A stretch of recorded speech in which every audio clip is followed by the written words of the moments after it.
Assalamualaikum warahmatullahi wabarakatuh. Apa kabar sobat malam? Cerita ini tentang sebuah desa tua, tentang rahasia yang disimpan rapat oleh para warganya, dan tentang sumpah yang tidak pernah berani dimainkan oleh manusia. Karena ada satu sumpah yang dipercaya sangat berat, sumpah yang dilakukan dengan tubuh dibungkus kain kafan, seperti orang yang sudah mati. Orang-orang menyebutnya sumpah pocong. Sebelum mulai ke ceritanya, silahkan like, komen, dan subscribe terlebih dahulu. Setelah itu, baca basmalah, pakai headset, dan mari kita masuk ke ceritanya.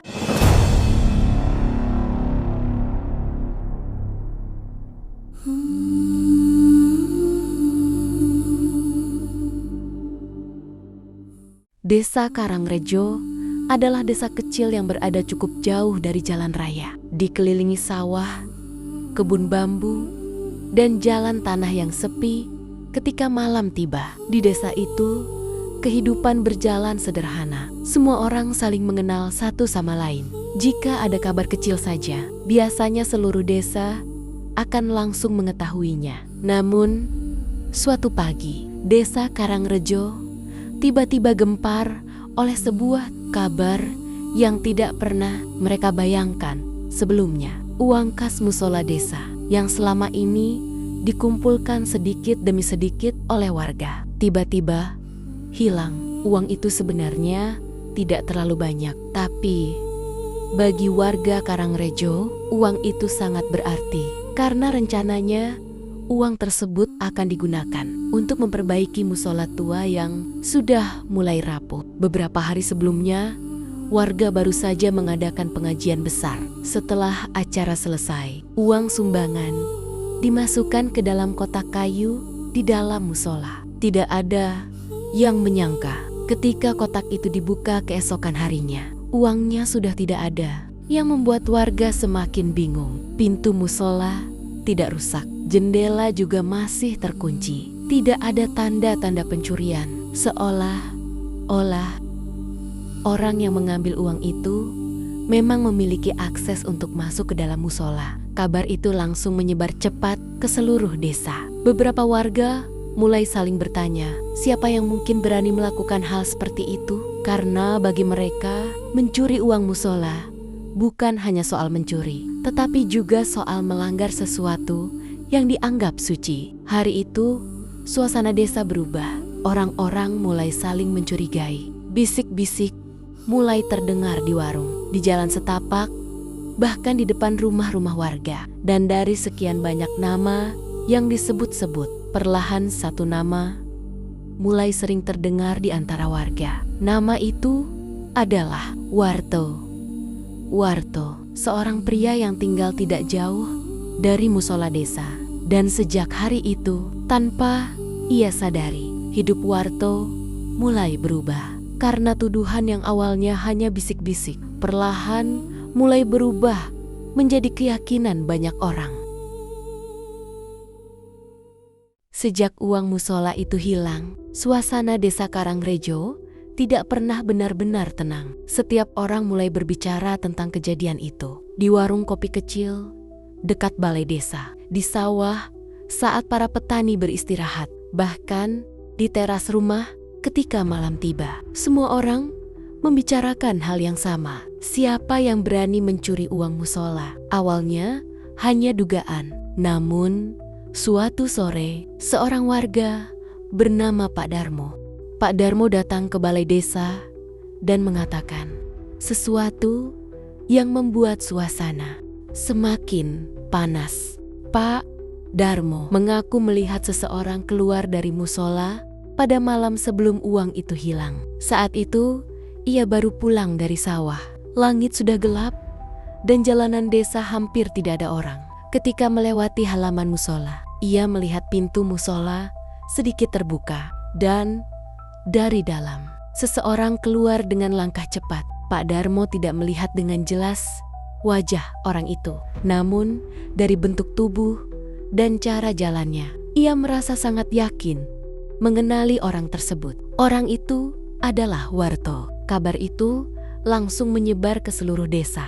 Nama Warto yang sebelumnya hanya disebut-sebut, sekarang mulai dibicarakan dengan lebih serius. Beberapa warga mulai mengingat hal-hal kecil tentang dirinya. Ada yang mengatakan Warto memang sedang kesulitan uang. Ada juga yang bilang ia pernah berhutang kepada beberapa orang di desa. Semua cerita kecil itu perlahan berubah menjadi satu. Kesimpulan yang sama di kepala warga bahwa mungkin saja Warto memang mengambil uang itu. Namun tidak semua orang langsung percaya. Beberapa warga merasa tuduhan itu masih terlalu lemah karena tidak ada yang benar-benar melihat apa yang terjadi di dalam musola malam itu. Sementara itu, Warto sendiri mulai merasakan perubahan sikap orang-orang di sekitarnya. Beberapa tetangga mulai menghindarinya. Ada yang berhenti berbicara ketika ia lewat. Bahkan ada yang menatapnya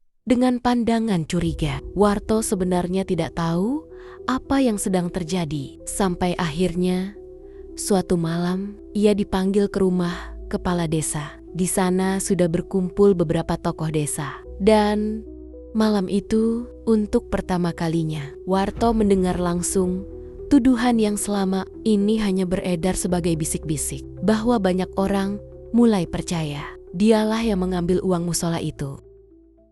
Malam semakin dalam, angin dari arah sawah berhembus dingin, membuat suasana di sekitar musola terasa mencekam. Beberapa warga masih bertahan, tidak ada yang benar-benar berani pulang sebelum sumpah pocong itu selesai. Di tengah ruangan, tubuh Warto sudah dibungkus kain kafan. Ikatan kainnya rapat seperti jenazah sungguhan.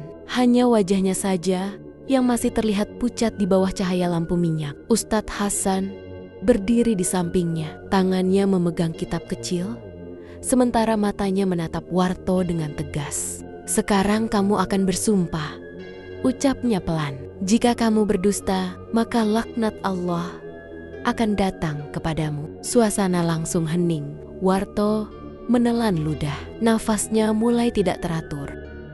"Demi Allah, saya tidak pernah mencuri uang kas desa," ucapnya dengan suara bergetar. Para warga saling menatap. Di luar musola, angin tiba-tiba bertiup lebih kencang. Daun bambu berdesir seperti ada sesuatu yang bergerak di antara kegelapan. Warto mengulang sumpahnya untuk kedua kali.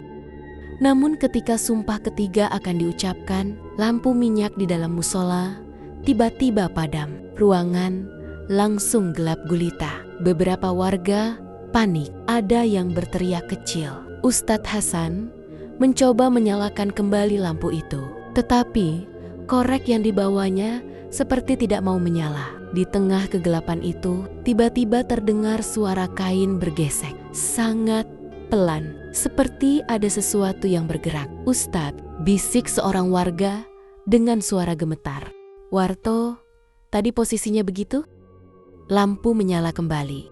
Cahaya redup itu memperlihatkan sesuatu yang membuat semua orang membeku.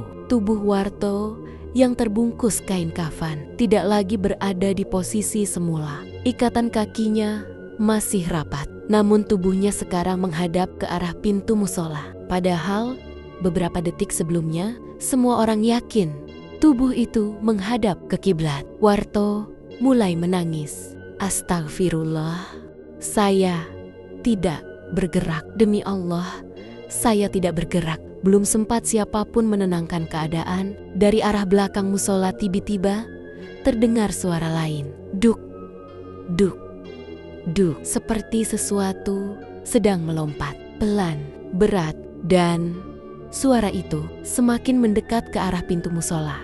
Suara itu semakin jelas. Duk, duk. Semua orang di dalam musola terdiam. Tidak ada yang berani bergerak. Beberapa warga saling menatap dengan wajah pucat. Nafas mereka terdengar berat di dalam ruangan yang tiba-tiba terasa sangat sempit. Ustadz Hasan berdiri perlahan. Matanya mengarah ke pintu musola yang setengah terbuka. Angin malam masuk membawa hawa dingin yang aneh. Lampu minyak di sudut ruangan kembali bergetar seperti hampir padam. Suara dari belakang musola itu masih terdengar. Kali ini lebih dekat. Pak Darmo yang berdiri di dekat pintu mencoba mengintip keluar. Namun kegelapan di halaman musola terlalu pekat. Tidak ada yang terlihat. Hanya bayangan pohon bambu yang bergoyang pelan tertiup angin. Di dalam musola itu, Warto masih terbaring terbungkus kain kafan. Tubuhnya gemetar. Matanya terbuka lebar menatap langit-langit ruangan.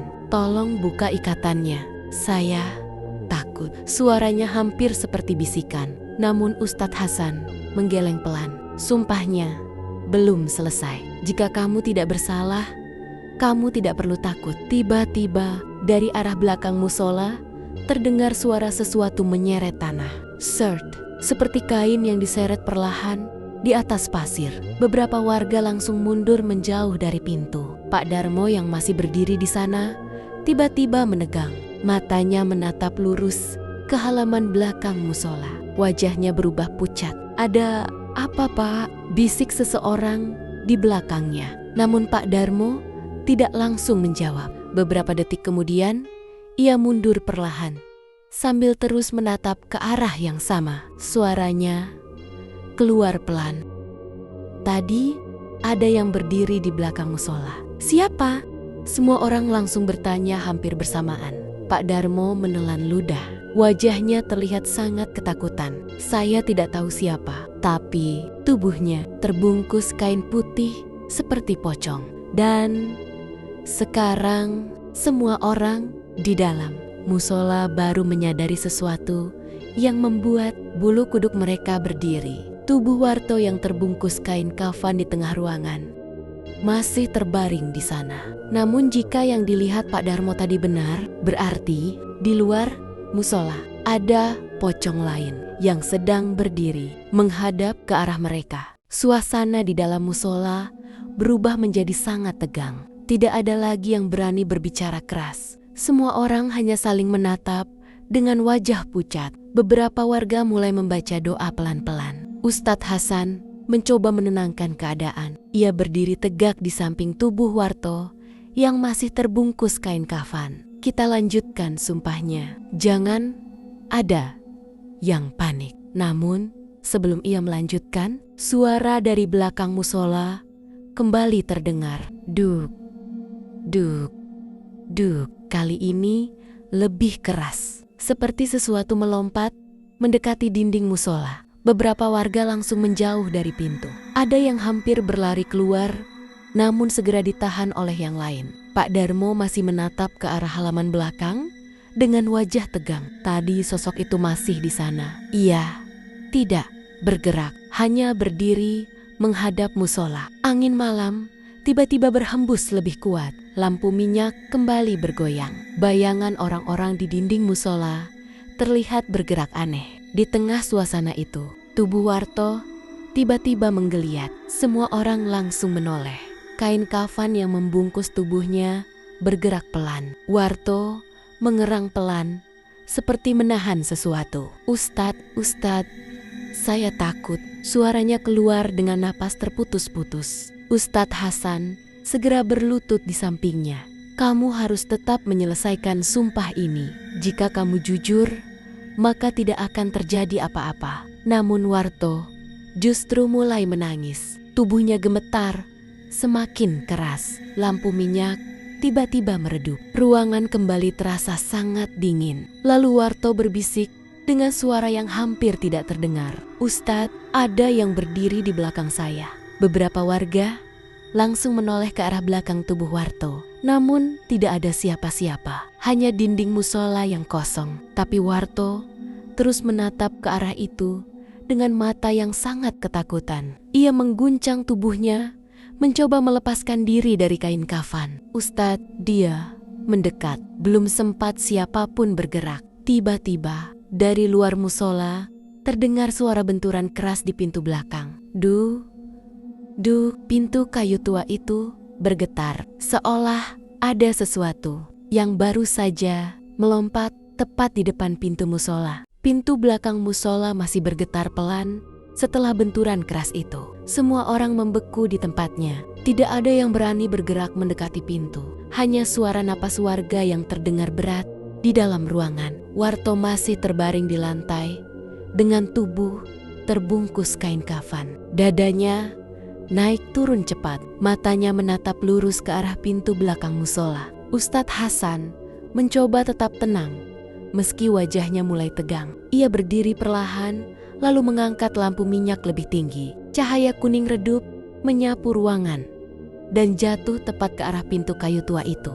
Pak Darmo menelan ludah. Sejak tadi saya bilang, ada yang berdiri di luar. Beberapa warga langsung mundur satu langkah. Angin malam menyusup melalui celah dinding bambu musola. Suasana menjadi semakin dingin. Tiba-tiba terdengar suara langkah. Krek, pelan, seperti ada seseorang berjalan di teras musola. Langkah itu berhenti tepat di depan pintu belakang. Semua mata tertuju ke sana. Lampu minyak di tangan Ustadz Hasan bergetar sedikit. Lalu pegangan pintu bergerak. Krek berputar perlahan. Beberapa warga langsung beristighfar. Pak Darmo mundur sampai punggungnya menabrak dinding. Warto mulai meronta di dalam kain kafan. Ustadz, dia di depan pintu. Suaranya gemetar. Dia tidak pergi dari tadi. Tangan Ustadz Hasan mengepal. Ia melangkah satu langkah mendekati pintu.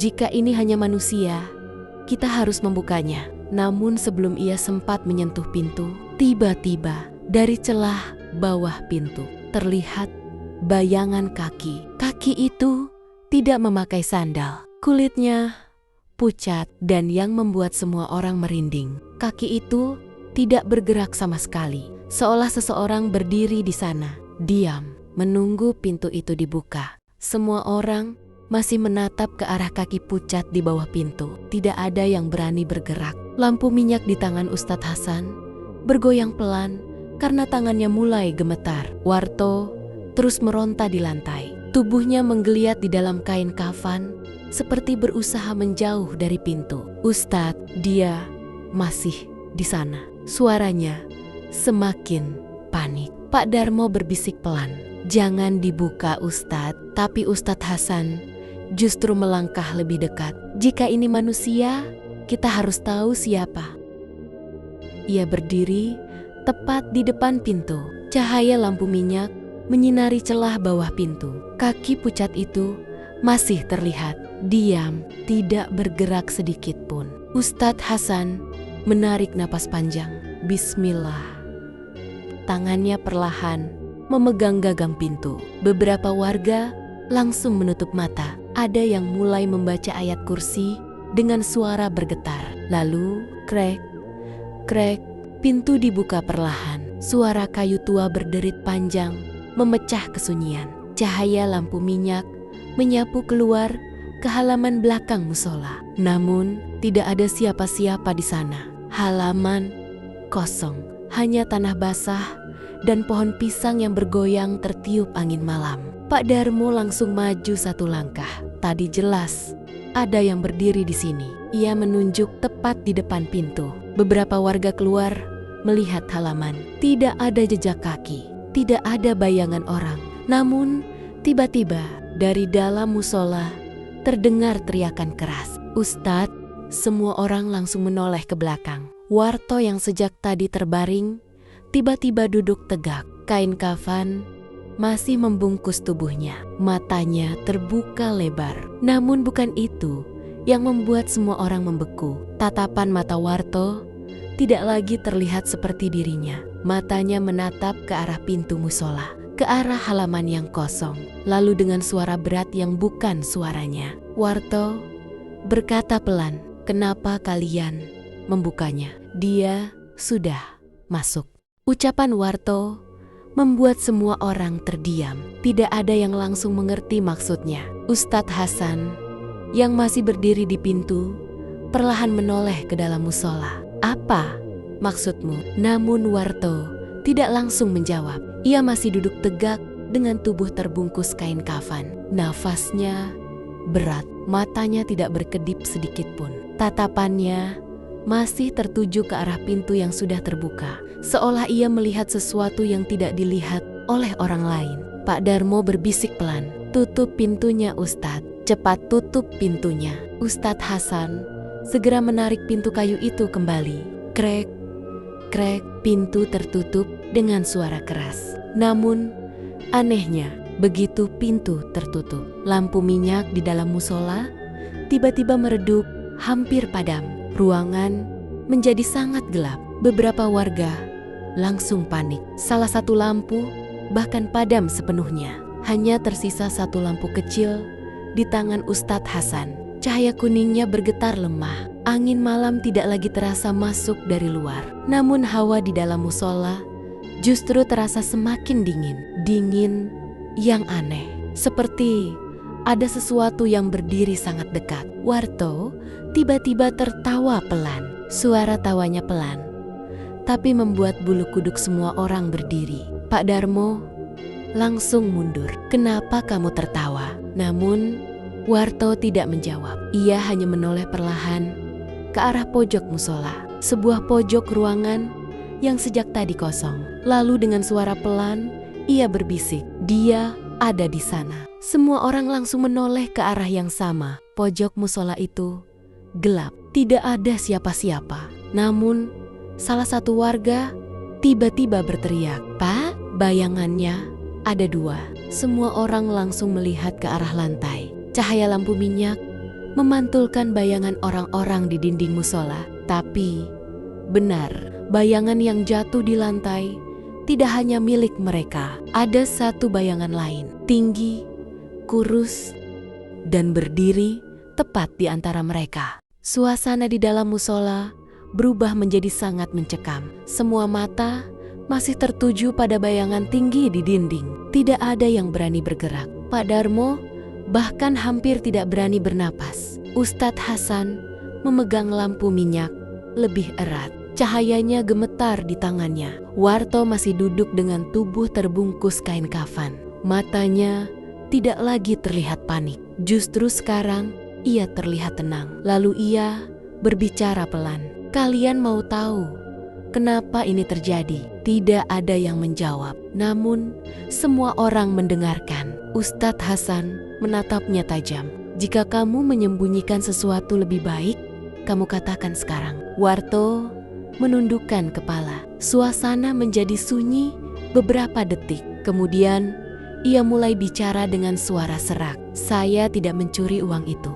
Beberapa warga langsung saling berpandangan. Kasus itulah yang membuat Warto dipaksa melakukan sumpah pocong malam itu. Uang kas pembangunan musola hilang beberapa hari lalu, dan semua tuduhan jatuh kepada Warto. Pak Darmo mengerutkan dahi.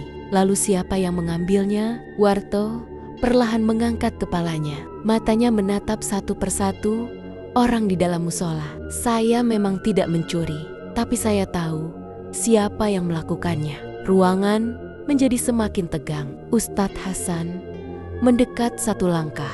"Siapa?" Warto menelan ludah. Lalu dengan suara yang sangat pelan, ia berkata, "Orangnya ada di dalam musola ini." Beberapa warga langsung saling menoleh dengan wajah pucat. Pak Darmo terlihat kaget. "Siapa maksudmu?" Warto tidak langsung menjawab. Ia hanya mengangkat tangannya yang masih terikat kain kafan, lalu perlahan menunjuk ke arah kerumunan warga. Cahaya lampu minyak menyapu wajah mereka satu persatu, dan akhirnya tangan Warto berhenti menunjuk tepat ke satu orang yang berdiri paling belakang. Orang itu langsung pucat. Ustadz Hasan menoleh ke arah yang sama. "Pak Harun, selama ini ia adalah orang yang paling keras menuduh Warto." Pak Harun mundur satu langkah. "Itu tidak benar." Namun sebelum siapapun sempat bicara lagi, bayangan tinggi di dinding tiba-tiba bergerak. Perlahan, seolah mendekati Pak Harun. Semua orang membeku saat bayangan tinggi di dinding bergerak. Bayangan itu perlahan mendekati arah Pak Harun. Padahal tidak ada siapapun yang berjalan di sana. Pak Harun langsung mundur dengan wajah pucat. "Jangan lihat saya seperti itu. Saya tidak melakukan apa-apa." Namun bayangan itu justru semakin jelas. Cahaya lampu minyak yang dipegang Ustadz Hasan bergetar semakin kuat. Warga mulai panik. Beberapa orang mundur menjauh dari Pak Harun. Warto masih menunjuk ke arahnya. Matanya tidak berkedip sedikit pun. "Pak Harun, kamu yang mengambil uang itu." Pak Harun menggeleng keras. "Itu bohong." Namun suaranya terdengar tidak yakin. Ustadz Hasan menatapnya dengan serius. "Jika kamu tidak bersalah, maka tidak perlu takut." Namun Pak Harun justru terlihat semakin gelisah. Ia terus mundur hingga punggungnya menempel di dinding musola. Bayangan tinggi itu kini tepat berada di belakangnya. Semua orang bisa melihatnya di dinding, seolah sosok itu berdiri sangat dekat dengan Pak Harun. Tiba-tiba Pak Harun berteriak, "Baik, saya yang mengambilnya." Suasana musola langsung gaduh. Beberapa warga terkejut. Pak Darmo melangkah maju dengan marah. "Kenapa kamu melakukan itu?" Pak Harun menundukkan kepala. "Saya hanya meminjam. Saya berniat mengembalikannya. Tapi semuanya sudah terlanjur menuduh Warto, dan saya tidak berani mengaku." Warto menutup matanya perlahan. Ustadz Hasan menghela napas panjang. "Jadi selama ini kamu membiarkan orang lain hampir menanggung sumpah yang bukan salahnya." Pak Harun tidak menjawab. Namun saat pengakuan itu keluar, hal aneh terjadi. Bayangan tinggi di dinding tiba-tiba memudar perlahan, seperti kabut yang hilang tertiup angin. Lampu minyak kembali menyala, lebih terang. Hawa dingin yang sejak tadi memenuhi musola perlahan menghilang. Semua orang saling berpandangan. Ustadz Hasan menatap Warto. Kebenaran sudah keluar. Sumpah ini tidak perlu dilanjutkan. Beberapa warga segera membantu membuka kain kafan yang membungkus tubuhnya. Warto menarik napas panjang, seperti baru saja terbebas dari sesuatu yang berat. Pak Darmo menatap pintu musola yang masih tertutup. Jadi itu bukan hantu. Ustadz Hasan menggeleng pelan. Kadang ketakutan terbesar bukan datang dari makhluk gaib, tapi dari dosa yang kita sembunyikan sendiri. Malam itu akhirnya berakhir dengan sunyi. Namun, sejak kejadian itu, tidak ada lagi warga yang berani bermain-main dengan sumpah pocong. Tamat. Terima kasih sudah menyaksikan kisah ini sampai akhir. Dukung channel ini dengan like, komen, dan subscribe. Dan wassalamualaikum warahmatullahi wabarakatuh.